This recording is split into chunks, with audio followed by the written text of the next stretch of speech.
Hello ladies and gentlemen and welcome to Sunless Sea. In the last episode we had quite the run-in with our beloved god Storm. He did save my life so I can't judge him too much, but apparently this could have issues in the future with the attention of the god. Screws up some sort of legacy or something. I don't really know anything about that, but I've been told. I'm sure it'll come to light and I'll ignore it and it'll ruin everything. But until that happens, we're going to continue. I've also been recommended that I buy the next gun in Cadro Naval Surplus. It was the Reproach. How much more powerful is that? What do we currently have? Shipyard? No. Old. Here we go. Oh, it's quite a lot more powerful. 8, 8, 1 and 4. 8, 8, 1 and 4. 12, 12, 1 and 4. It's just a straight up upgrade. That will use most of our money, but we do have a fair amount of supplies and fuel. So I think we'll do it. We can pass it on if we die, so that's a good thing. Gee. That will be in our hold, yes. There we go. Can I sell that now? Put it in the auxiliary. No, I want 2 guns. 2 guns, damn it. No, can I sell that? It's worth 10. Oh dear. Perfect. Right. So, the goal of today is to just explore, I suppose. I'm still hoping that for those people who don't watch Sunless Skies, my recording software deleted all of its settings, and it's recording things really badly right now, and I'm trying to work out why. So if you see any weird artifacting or jumping, I'm still working on it. Let's go. Oh, we've got all of... Basically, we have all of that to look, see what's going on. So I think what we'll do is we'll go straight forward, past Geiger's Morn, or we can see what's down here. Underneath Mutton Island. Now, I have been told that down here somewhere is Port Carnelian. It could be anywhere in this bit, so maybe we'll go find out that. Let's go have a look.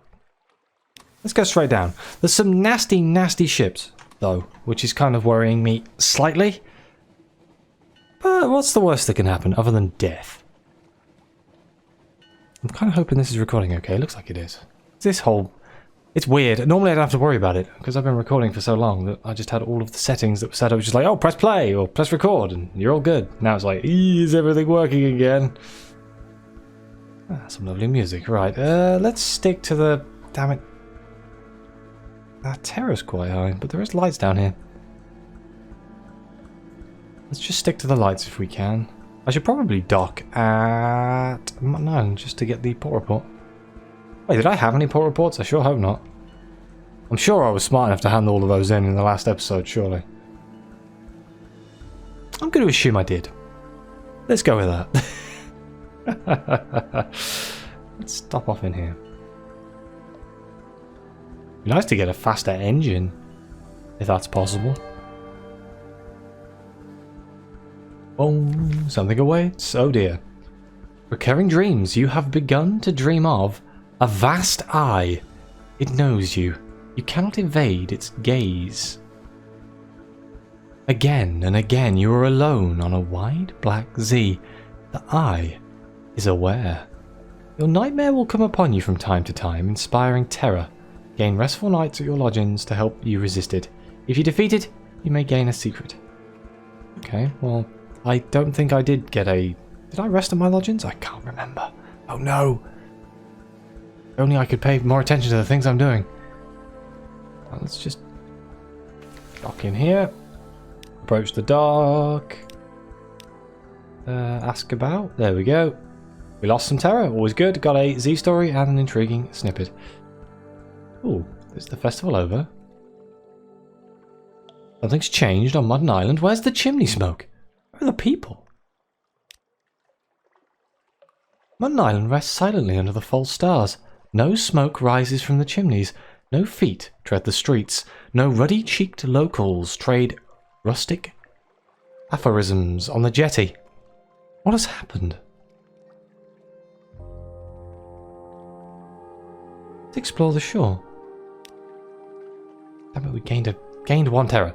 Bastard. Shoes litter the length of the shore and bob in the sighing surf, sorry. Sunday best boots, solid farmer's shoes studded with hobnobs, small, neat children's shoes with gleaming buckles. Wherever the inhabitants went, they went barefoot. Okay, let's investigate the Cock and Magpie. Still put that up there as one of the most entertaining names for a pub ever. It was the heart of the village once. Most of the brasses still hang on the beams, but now they are joined by an incredulous studding of barnacles. Behind the bar, the floor is littered with empty bottles. You test the beer kegs, also empty. The cellar is flooded with 3 feet of seawater. Round rats float slowly across the surface. Let's investigate the hill. A hunched shape looms on the hilltop. The effigy? Oh my. The hill is strewn with dead fish. Silvery scales shine under your lamp. Glassy eyes glint. You come across the old stone well and peer in. The water is high. A salt reek rises from it. On the hilltop, a wicker figure stands. When it was built, it must have been 10 feet high. Now it is slumped and sagging. The papier-mâché of its skin has sloughed away, but it still wears a knobbly crown of coral. Okay, let's explore the village. You wander through the empty, winding streets. Seaweed hangs from windowsills. Thatches are sodden. Drenched bunting hangs limply from the eaves. No one's home. You check house after house and you don't find a soul. The carpets squelch underfoot, oozing seawater. The curtains drip. No valuables have been left behind. No jewellery, no heirlooms. But there is a still cutlery in the drawers, plates and bowls stacked in the damp, stinking cupboards. Something rattles in a coal scuttle. You tip it over, and a crab crawls out. It peers around, clearly lost. The air of Mutton Island hasn't changed because it is higher than 27. Entertain your crew's terrified speculations. Each of them has a theory about what happened here. We don't have the airs, but let's compose a poor report, brief as though it might be. Still here, still sodden, empty as a politician's promises. Okay, well, I guess we'll have to come back. How intriguing. How very intriguing indeed. Right, this is going to be a little bit terrible. It'll be okay. I'll just aim for the nearest light. And again, it might be easier just to go straight down. It's like this big area here where there's basically no lights, which is kind of problematic if you're trying to avoid terror. I wonder what's happening at Mutton Island. I'm genuinely curious. Another argument is I could go over here. I'm trying to go through those lights. Nothing says I have to stay on this first tile. Like, my brain is going, this is where the easy bit is because it's nearest to London, but in reality it might not be true. I could be flying? Nope. Sailing directly into the hardest part.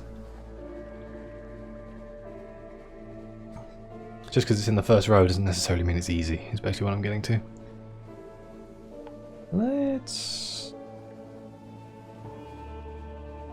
this way. Because there is the lighthouse.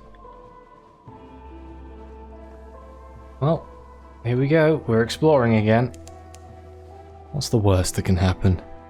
Far off, very far off, someone screams. Hey, absolutely bloody lovely.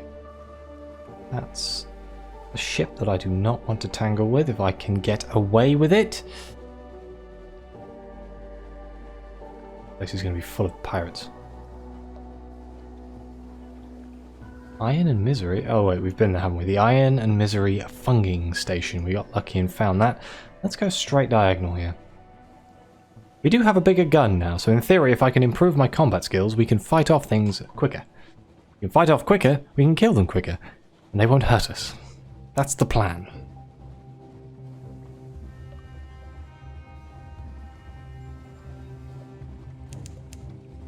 Alright, we're still in... Oh, can I actually crash into those buoys? Probably. Probably can. Let's not risk that. Okay. Now this is definitely uncharted waters. Yep. Okay, let's see. I could turn the lamp on, but I'm kind of terrified that I'll use up all of my... fuel. What is that? It looks like a mushroom. I'm starting to think it may very well be a mushroom.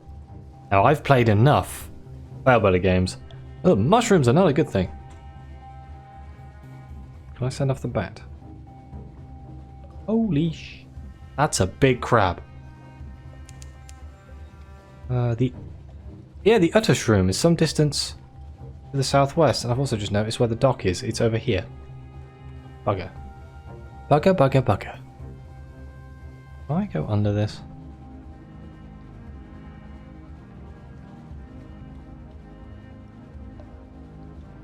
Maybe a stalk somewhere, but... it's fine.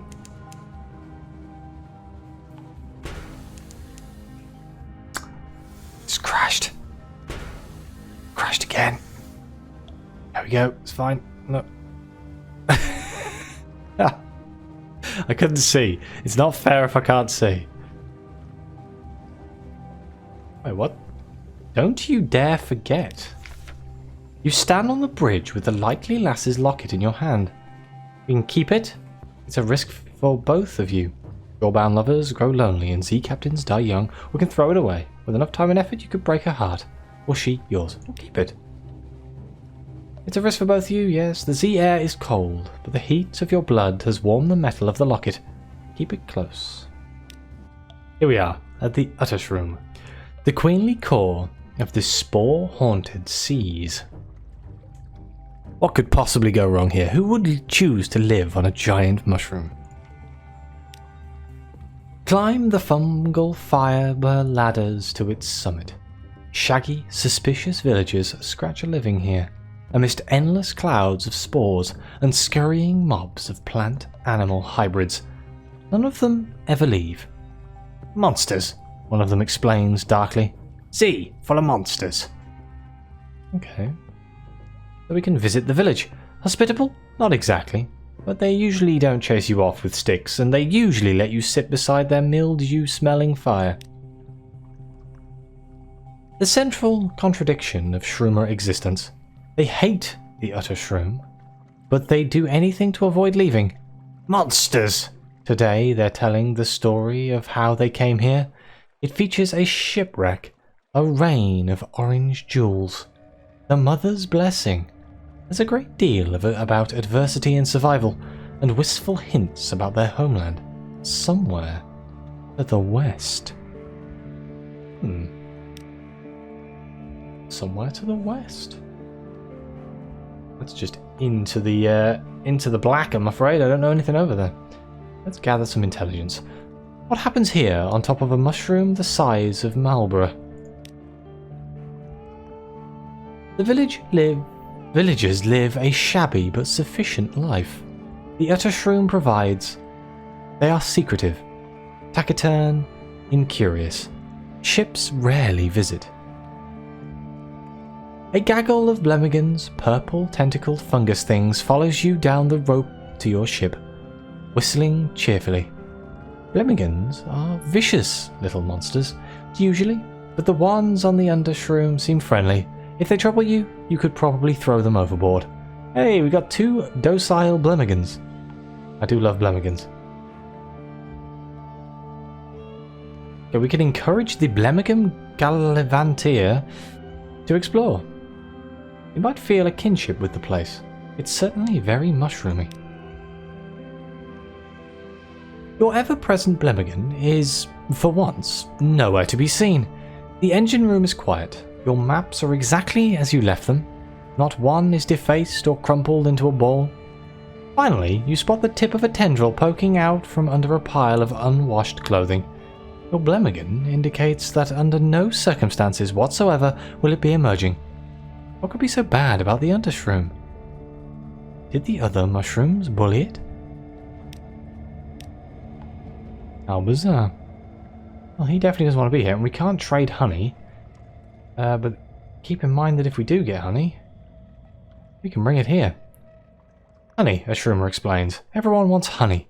Life on the Uttershroom is unvarying and occasionally deadly poisonous.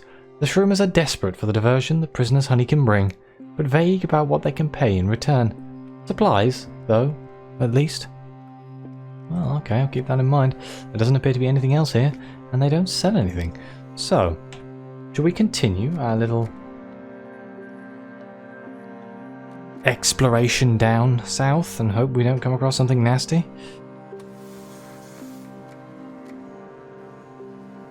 We have used quite a lot of fuel. Why is battle coming up? No, I think that's just always like that. It's fine. Oh, big crab. Big crab. Turn off the light. Big crab. Let's not get into a fight with a giant crab. I should probably start worrying about my terror, shouldn't I? Restless nights. In the watches of the night, you pad softly past the hatch to the crew quarters. A man cries out softly in his sleep. Desperately. Another.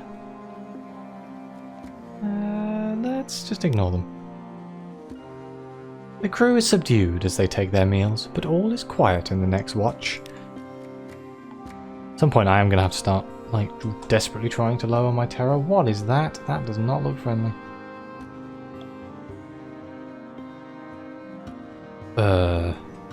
Neither does this. Some weird swoopy things. Don't know if friend or foe.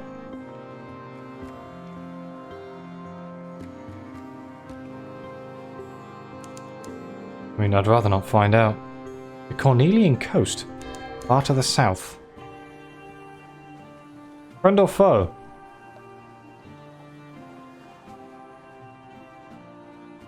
Well, we got to go south anyway, because we're going to the Carnelian coast. That's where I think I need to go. We fed the crew. Oh dear, we're out of food.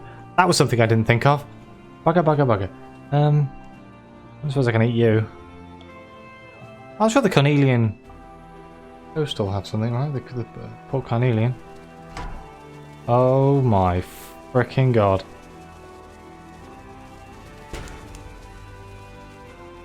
Those birds are horrific. Run.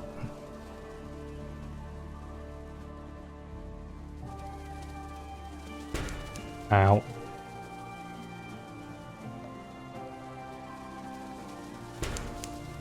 Oh dear. This could end badly. I'm just going to quickly try and dock. Ah, this is bad. This is really bad.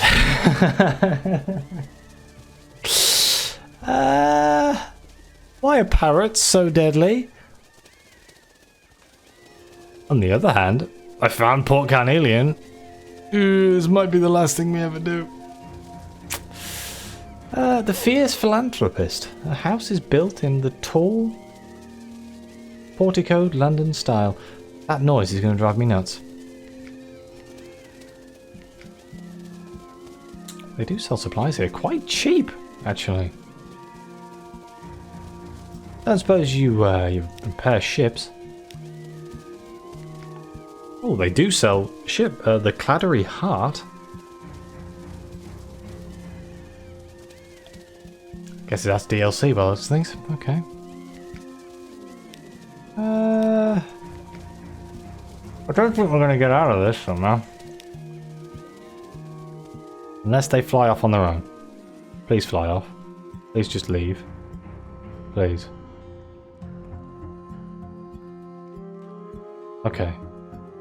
But we are in serious danger? They have left us alone. For now. Okay.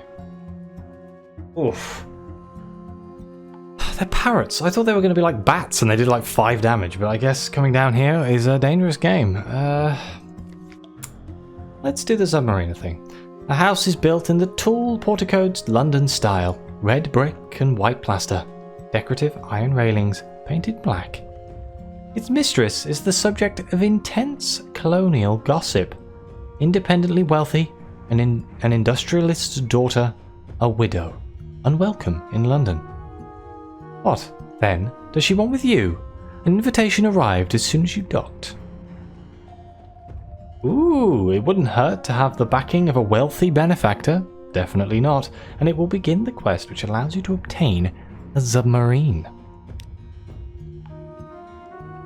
You expected a sizable gathering, but it's just you, her, and a decanter of admirable sherry. She is not a small woman, and comprehensively occupies her armchair.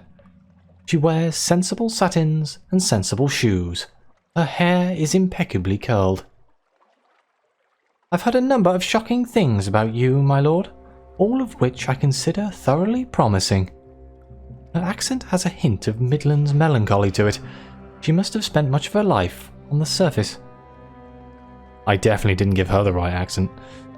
For a time, she asks questions about your travels and listens avidly to your answers. Then she gets down to business. A question, my lord. She tops up her sherry. Some years ago, the nations of the Neath struck an agreement to abandon their research into submarine travel and leave the Z depths untouched. Ah, the agreement about nothing of consequence.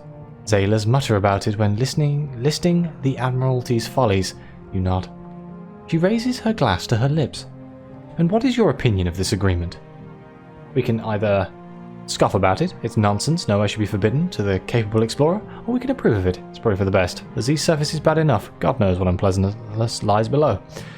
Oh, I think everywhere should be available to be explored. Her smile is conspiratorial. Then we can help each other. I am prepared to finance, in a large part, improvements to your ship that will make it capable of submarine travel. The Admiralty and other powers disapprove of such innovation. Therefore, we will need to be discreet. I have procured experts, labourers, and a workshop. They are well paid and loyal. Here is the address. Meet us there, and we can begin our work.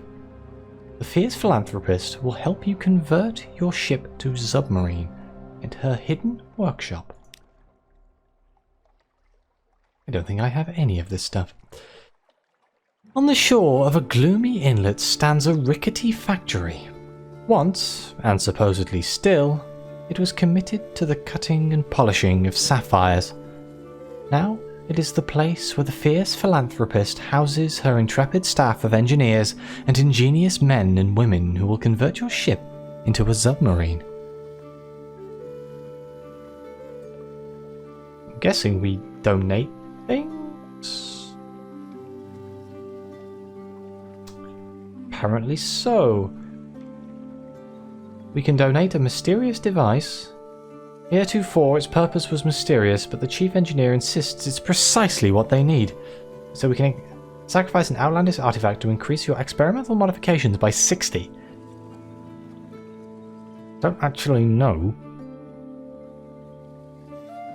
how many I need. We need... Ooh. I think we need 100. In theory, we could do this.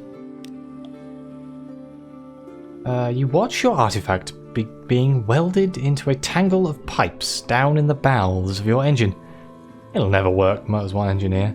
It bloody will, the chief says, wiping sweat and oil from her forehead. Okay. I guess we can do it again. Bye-bye, artifacts. You watch your artifact being welded, yes. Okay, phase 2. Retrieve a set of sonar schematics. The engineers have reached an impasse. It's the sonar. It's unreliable, loud, and stops working below 70 fathoms. But the Admiralty and the Carnet must have cracked this back in the day.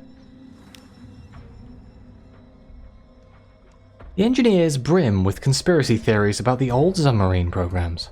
Before the agreement about nothing of consequence, London's Admiralty conducted their submarine research at Station 3. The location of the Carnets research base is unknown, but a number of its scientists relocated to Khan's shadow. Perhaps one of those locations has information you could use.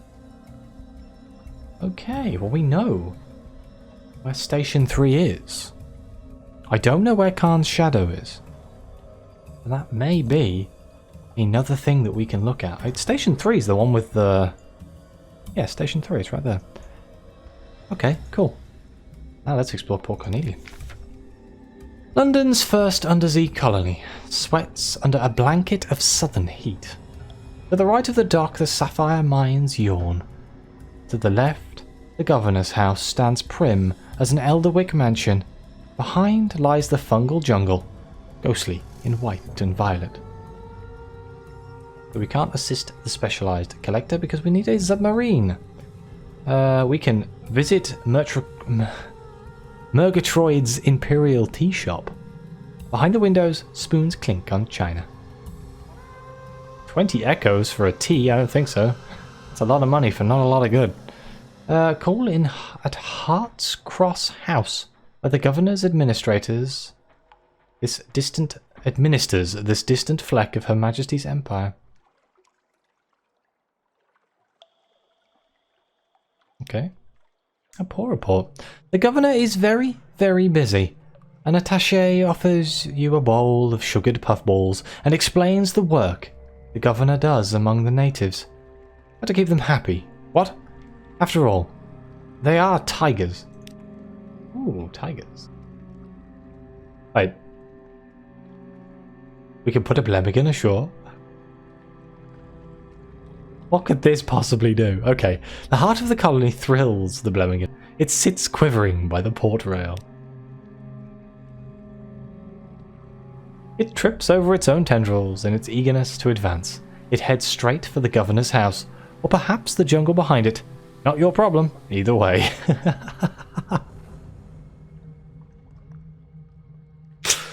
Why do I feel as though I have just infested Port Carnelian with a ptarmigan problem? I'm sure it'll be fine. Absolutely nothing to worry about. Do you know what? Let's try this tea shop.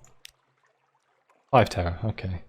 They import their doilies from London, but the tea is local, blue and smoky. The crumpets are warm, the tablecloths white. You could almost imagine you were back in Vale Garden, except for the tiger lounging on the divan. It laps tea from an azure bowl and complains about the recent nostalgic trend in poetry. Okay, well I think that is everything in Port Carnelian. And that is time for me to end the episode. But somehow, in the next episode, I'm going to have to get from Port Carnelian back to London without dying. This could be very entertaining, couldn't it? Hopefully the Port Carnelian port report is actually worth something, otherwise I'm going to be in trouble. I've made it from the Grand Geode. The Fallen London, so in theory, it's not too far. But either way, thank you very much for watching. Please like, subscribe, let me know what you think. Your comments are greatly appreciated. And as always, I'll see you next time.